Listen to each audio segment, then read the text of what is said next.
China slams Trump's 100% tariff threat, defends rare earth curbs. China has called United States President Donald Trump's new tariffs on Chinese goods hypocritical as it defended its curbs on exports of rare earth elements and equipment, while stopping short of imposing additional duties on U.S. imports.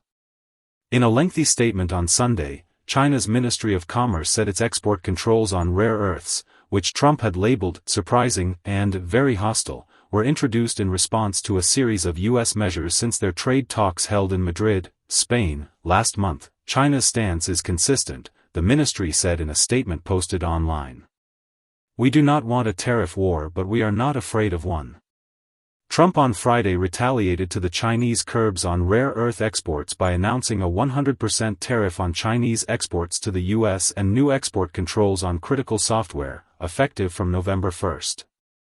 Beijing cited Washington's decision to blacklist Chinese firms and impose port fees on China-linked ships as examples of what it called provocative and damaging actions, calling Trump's tariff threat a typical example of double standards.